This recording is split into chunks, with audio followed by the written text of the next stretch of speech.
Blake from Speakeasy. It's so nice to meet up with you. Nice to meet up with you. Yeah, I'm so excited for you. Have a new album coming out. Yes. Tell me all about it. We're starting work on it right now with Alex Reagan, our producer. It'll probably be out in September. We're fundraising for it right now, so hopefully that goes through so we can get started and get the process rolling and get it out on time. Mm-hmm. So how are you fundraising this album? Through Indiegogo. It's a crowdfunding site. We have some cool incentives. We have T-shirts, posters that were designed by Thomas Orlowski, a local painter. He's awesome. We have a prototype, but we don't have it up yet because we're gonna roll it through production pretty soon. So what is your goal? Our goal is $5,000. $5,000. And what happens if some generous person is just like, here's $5,000? Then we make an album, and that person is our master forever. That's awesome. So with the band Speakeasy, tell me, how did you guys come together? What's the story behind that? Well, it started maybe 2 or 3 years ago. Me and Georgie and a couple other guys were just kind of writing music. I was in audio school, so I was playing around with recording gear, and we didn't have anything to record, so we'd write music and play it. And a lot of the guys came from kind of a church background, so they would just like improv stuff, and we'd record it and turn it into songs, and we started putting stuff out, and we kind of started talking about turning it into a real project, but we didn't really get serious about it or anything.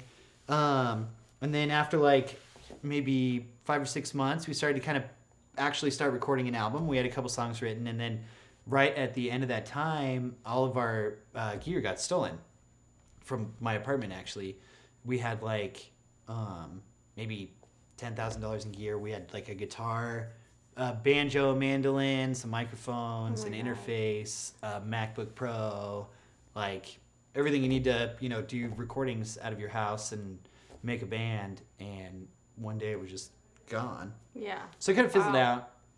What was that? Sorry. I was just saying, wow, that's brutal. I'm sorry that happened to you. Yeah, I mean, it was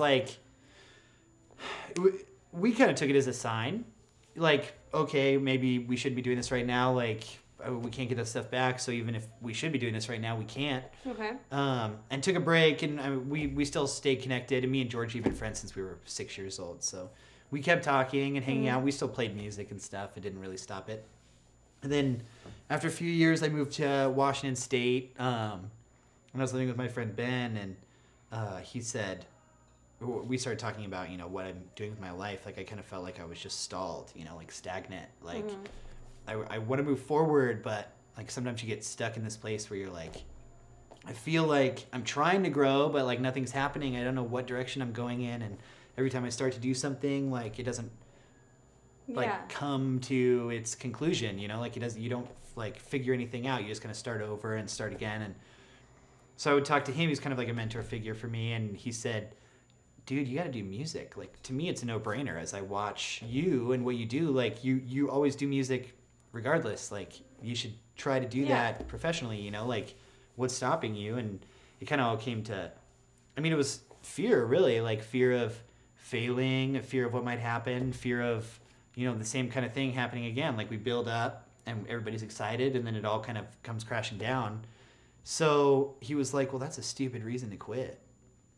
Yeah. Just like that, and I was like, you're right. Why would I give up doing what I love just because I'm scared of what might happen when I try?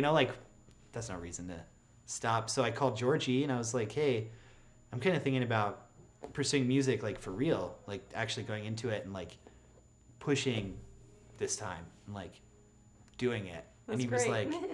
was like, yeah, we need to do that. And I was like, I'm not going to do it unless you do it with me. You got to play drums. And he was like, yeah, I'm in, but you live in Washington. And he plays drums now? Yes. He's a drummer in a band. Georgie Chadwick. He's amazing. Amazing drummer. So he was like, but you live in Washington. And I was like, well, I can change that. And 2 months later, I moved back to Arizona and started pushing for it. Awesome. Now we've added Mike Cook, who, when we were recording our first song, Someday Soon, we were in the studio, and Alex Reagan, our producer, was we were talking about how we wanted banjo, but none of us knew how to play banjo. And he was like, well, I got a guy who knows how to play banjo. And he called him in. And by the time we were done recording the song, he was like, I want to be a part of what you guys are doing. And it just seemed right. It was perfect. So we just brought him on, and we were like, okay, now we're 3, you know, but we're still not anything, you know, like there's just 3 of us. Mm-hmm. So then, after I moved back, maybe like a month after I came back, I was at a bar, and a friend randomly introduced me to this guy that he had just met that night, Josh Motley. And he had just moved into Arizona from Kentucky like 2 weeks before. And he had been a session musician in Kentucky before he moved out here and was looking to do music.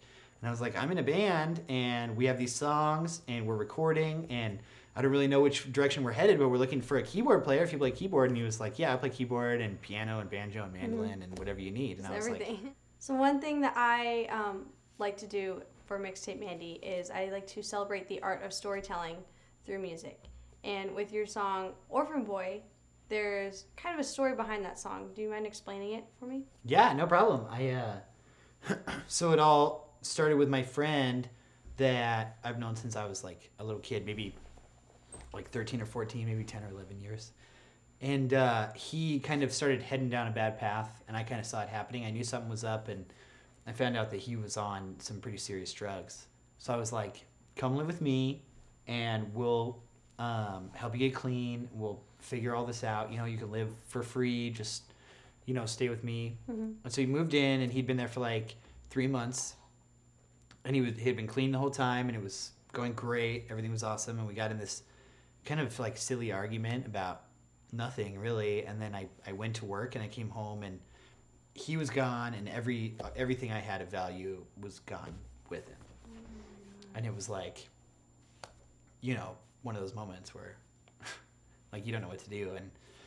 And so this song kind of came out of that, because it wasn't just like the feeling of not having that stuff anymore. It was the feeling of we had just started the band back up again, or we had just gotten the band going, really, like we started building momentum. And now all the stuff we had to play with was gone. So it's like, you know, you feel like you're kind of heading in the right direction and doing the right things, and then suddenly there's kind of like a transition, or like a changeover, where suddenly you don't feel like you're doing the right thing anymore, and everything that was working out so perfectly is gone. And so there's that feeling that goes along with it, and the feeling of, you know, knowing that was like somebody you've known your whole life that did that. It's like, it sucks, you know? Mm-hmm. So I wrote this song mostly about that situation. So then maybe a year or two later, pretty recently actually, maybe 4 or 5 months ago, I reconnected with them, and we got to have like a full reconciliation, like wiped the slate clean, everything's good. I forgave him entirely, like, and it was pretty emotional, and like there wasn't any like excuses about what happened. It was just like, this is what happened, like you did this, and the friendship ultimately was what was important, you know? So I said, I'm in this band, and we're going to make this album, and I've got this song, and I've got to play it for you. So I played it for him, and I was like, are you okay with me putting this on the album? Like, is this something that you want? You know, like, you've got to give me permission, or I can't, like, put it on there. Yeah, it's out of respect. Right, exactly. Like, I wasn't out to, like, hurt him, you know? And, like, there's nothing in there that would give it away personally who he was or anything, but he would know. And, like, I didn't want to just drop that bomb, you know? So I asked him, and he was like, yeah, I mean, it's just like what you were saying about how community comes together over music. I think in the same way, community creates the music. Like, you have these really healthy relationships that bring out these amazing songs, but I think sometimes the best songs come from these really dark relationships over principles like you just don't give up on people, even if they like totally stab you in the back, and like it seems like you should not be around these people. Sometimes the right thing to do is to just stick it out and like be loyal and do everything you can. I mean, to a healthy degree, obviously, but I think out of like this situation, a situation similar, these like really amazing songs come out, and they're not, I mean, they're pretty for what they are, but they're not pretty in the traditional sense. You know, they're kind of dark, and they talk about the things that really affect us, you know, on the day to day. Like, I think the most impactful things are sort of the more dark things that happen in life, in relationships. And so I think it's really cool when community creates the music, you know, because it's so traditionally like people come together over music. Yeah. I like seeing that community then create the music. Go out and do it themselves as well. Right. So, is there anything else you'd like to add for the listeners or the viewers to know? Yeah, I think the only thing that I would add is that we've got this fundraiser going on. We've already got almost $2,000 raised, and we have about a week left.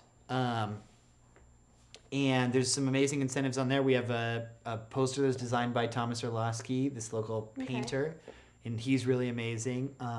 We have, obviously, pre-orders of our album that should be out sometime September, October. We'll have a better idea once we get rolling on the project, once we see how much we fundraise and all that. And then we have some T-shirts that are pretty cool that I designed. I've never designed anything before in my life, but I think they turned out pretty cool. And I mean, we've all been thinking about this since we were kids. Me and Georgie used to talk about this when we were in grade school. We used to talk about the idea that we might be in a band someday, and now we're adults and we're in a band. And the only thing that is stopping us from, pursuing that for real is a couple $1,000s, which is like, maybe 100 people, 200 people giving $10 or $20, pre-ordering an album or getting a T-shirt, whatever it is, Yeah. So I mean, the fundraiser's our main focus right now. Getting the album out, and then shows come after that. That's so cool. Well, congratulations on the money that you have raised so far. Thank you. And I wish you luck on the rest of your journey. And thank you so much for meeting with me today. Thanks for meeting with me. I had so much fun. Me too. That was way further apart than you probably expected. Yeah, we were both like...